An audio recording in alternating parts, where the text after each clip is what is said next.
even crazier than that is I have never flown first class since then, even though it was awesome. You know why? Because I'm not willing to pay for what first class costs.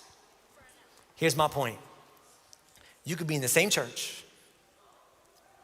listening to the same pastor, preach out of the same Bible, about the same God, and have a completely different experience based on what you are willing or not willing to pay.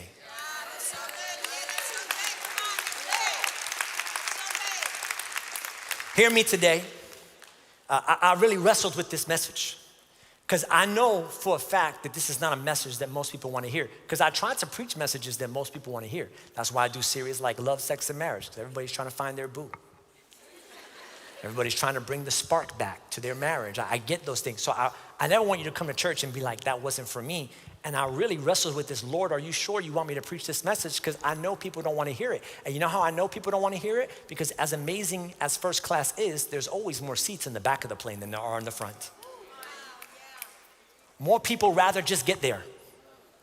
More people rather just serve than they don't really care about but I want to tell you a truth today. There is a greater level of experience in the Christian walk than you're experiencing right now.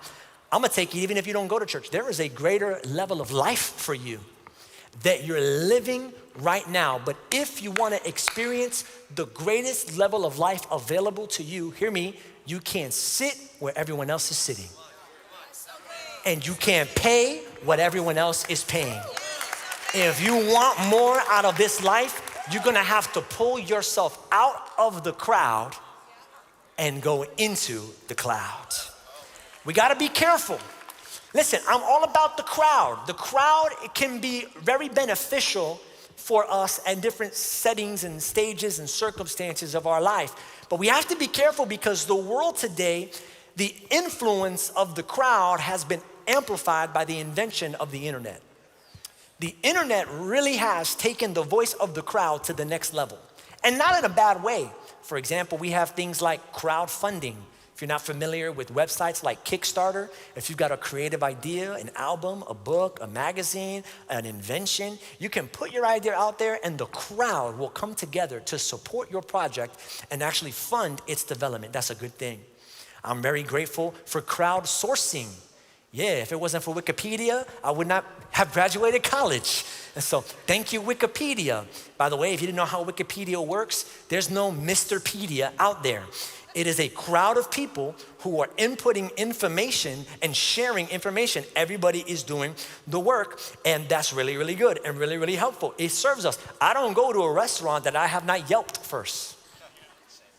I don't buy something that I have not checked the Amazon reviews first. I don't watch a movie if I have not watched its ratings first. The crowd can be very helpful at certain points in our life. I call it the principle of the longest line. And I get that from, it was like a little hack I gave my wife when we went to New York City. And I told her, I said, you gotta try a New York City hot dog, but not from like the places from the street, which was new for her because she wouldn't grow up in New York. She was like, I'll buy food from the street out here? I'm like, yeah. So she saw 4 different hot dog stands on each corner. She said, which one is the good one? How do you know which one is the good one? I said, you don't. But the New Yorkers do. You gotta find the hot dog stand with the longest line. Because they know something you and I don't. They know that homeboy over there isn't even serving real meat. And this guy's bread is often stale. And they know, so this one right here, go. I said, babe, we're gonna eat where the longest line is. There were 3 hot dog stands open. I said, we're waiting on this one right here. Had 10 people, we'll wait. But sometimes, listen to me, the principle of the longest line can backfire. Sometimes you can wait on a long line and it actually costs you more than you get back from it. Sometimes the crowd is not going. Let me just share this with you. A true story, gets pretty embarrassing, but my wife and I, we're Disney-like people. I don't know if you call us aficionados or anything like that, but we're a Disney family. We go, and we enjoy it. One time we came back from a fireworks show, and there was a crazy long line to get on the tram. If you're not in Florida or Magic Kingdom, it's a whole situation. To get to the park, you gotta park your car, get on a tram, take this train, is it a tram? Monorail? Monorail, get on the monorail, it's a whole thing. And when you leave, everybody's gotta get on this one monorail. It's just a long line trying to leave the park, and I go, this is terrible. The other day after that, we went with our family. Family members don't go to Disney often. And I was kind of showing off my Disney, knowledge. And I was like, let's go here for this spot, let's go here for that spot, this is good. When it came time to leave, I was like, all right, let's go. And I saw a big long line. Well, I'm the Disney guy, so everybody's following me. They don't know where to go. So I said, this is the way. This is, obviously all these people know where they're going. So we got on this line. I went on this line for 5 minutes. It's a long line out of the park. And then after 5 minutes, my wife goes, what are we doing here? I go, we're getting on the tram. This is the monorail. This is the train. This is the line for the monorail. She goes, no, it's not. I go, yes, it is. I go over again. It was the line to get into the park we had just left.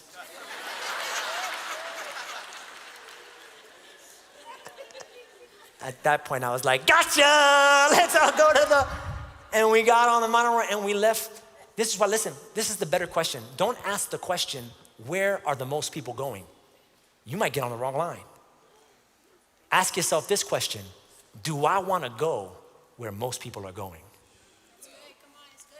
That will determine if you should follow the crowd or not. And can I tell you where most people are going? Here are where most people are going. The average household in the United States is $150,000 in debt. That either makes you feel really bad or really good. The average lifespan of a marriage is 8 years in the United States. Somebody is at year 8 right now, like we are going to that series next month. We will not become a statistic. 8 years. 68% of adults in the United States are obese. 1 in every 5 Americans has a sexually transmitted infection or disease. 1 in 5. If you're a teenager in this room today, do you know what the leading cause of death among 13-year-olds is? Suicide. And 40 million adults have been clinically diagnosed with anxiety every year, and the number continues to grow, and the depression numbers are not far off. Here's what I want you to write down if you're taking notes. If you're going to live like everyone else does, then expect the life everyone else has.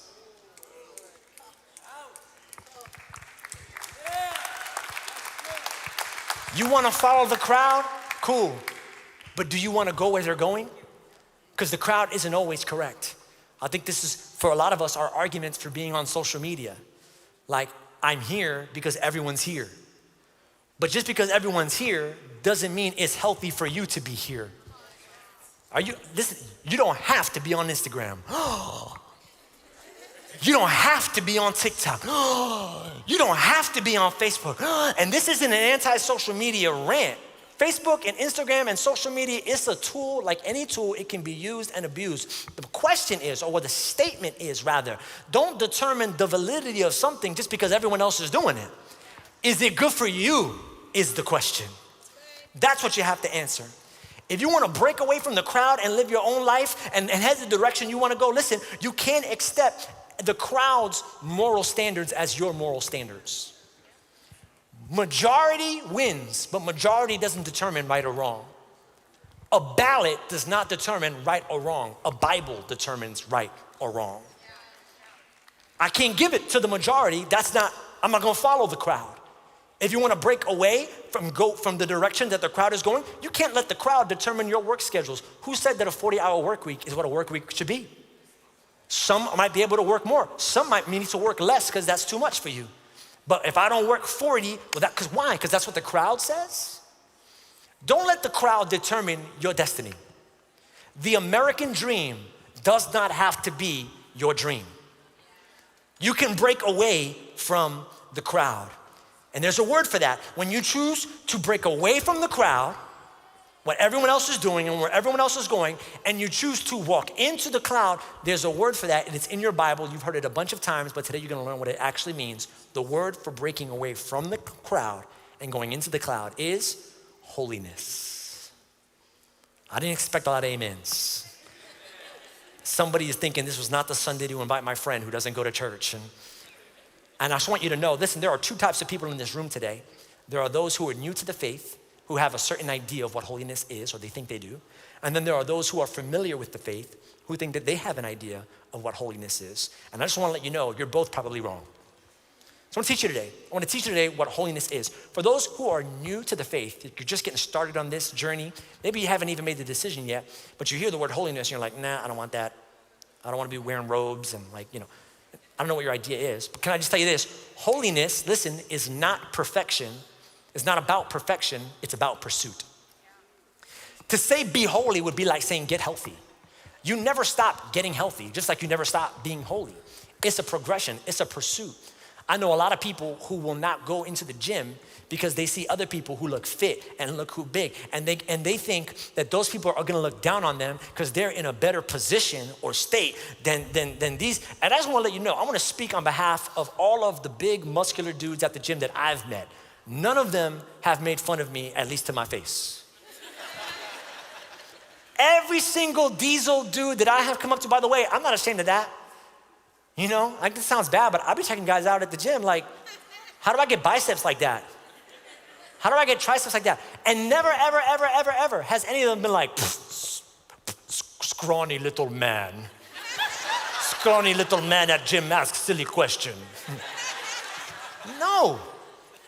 Every single one of them has encouraged me, has given me tips, has given me tricks, has given me form, cues. You know why? Because they were where I am. I hope you don't feel that way when you come to church. I hope when you come to church and you see me quoting Bible verses and you see this person jumping and you see the next person to you crying and you're just like, I don't know if I can be here because I'm not that. Can I tell you, nobody is looking at you and secretly judging. Nobody is looking at you and secretly laughing because you don't experience God like they do. If you were to have a conversation with them, here's what they would tell you. I was where you were. And can I just clap my hands for you because you came anyway, because it's a process and you are willing to commit to the process, even though it doesn't all make sense right now, and even though some of the things are confusing. Way to go, you came to church. It's not perfection, it's pursuit. It's pursuit. Now let me speak to those who grew up in church, who are familiar with the faith, who have been doing this for some time now. Here's what you need to know. Holiness is not about what's on your body, but about what's in your heart.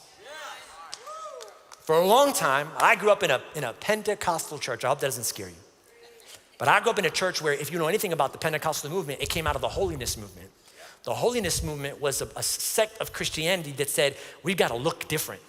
So the women were not allowed to wear earrings. The men were not allowed to wear certain things. Guys had to sit on one side of the church. Girls had to sit on the other. It was all outward. And I remember one time, my cousin, who did not go to church, came with me to my church. It took me months to invite him, to get him to come, and he came and he enjoyed it. And after church, he sat down. He was a percussionist, so he sat down by the conga and he started to play the conga, and in came, the usher, which if you grew up in church, is AKA church police. And the usher came. God bless him. He didn't know what he was doing. He's just doing his best, right? He was taught holiness was one thing, and he was wrong. My cousin had a hat on, and you're not supposed to have hats on in church. So the usher came and he said, you're gonna have to take that hat off. Just like that. And my cousin, he's from the hood. So my cousin really didn't know how to respond. So he maybe wasn't the best way. He just looked at the guy, he said, dum, dum, dum, dum, dum. He just went back to his thing.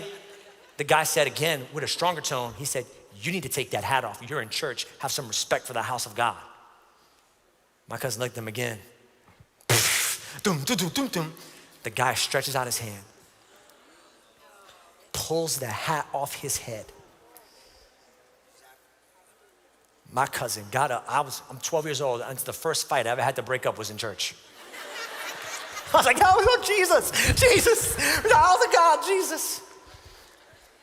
Because the usher thought that holiness was something that you wear. But holiness is not what you have on the outside. Holiness is about what's going on in the inside. I know some people who dress real good that live real bad. It's not about your appearance. It's about who you are. And listen, that's not something that we invented. That was all the way back in church, like historical times. Like, do you know what the symbol for holiness was in the Jewish culture even back then? Circumcision. Circumcision was supposed to be the outward evidence that you're different than everyone else, that you're holy, that you're special, but here's my question. How did people even know if you were circumcised?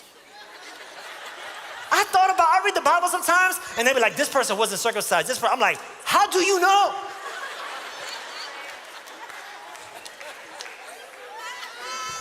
Do we got the circumcision cops? They got the wand like beep, beep, beep, beep, beep, beep, beep, beep, beep, beep, beep, beep, beep, beep. No.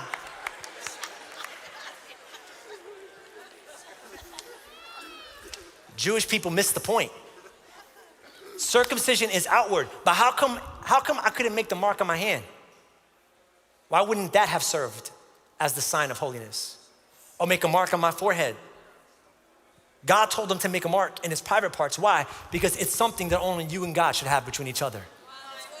In other words, stop showing off your holiness to other people. Flashing people with your level of moral superiority.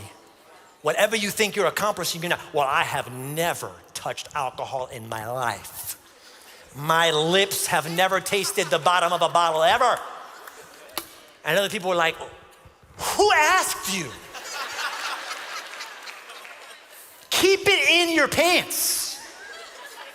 Whatever level of holiness you got on with the Lord, keep it between you. Well, I would never watch a rated R movie, ever. Would never allow that filth into my home. Who asked you? Whatever level of holiness you got with God, you're supposed to keep that between you and God. People are supposed to know you're different, not by what you tell them, but when they meet you, how you show them.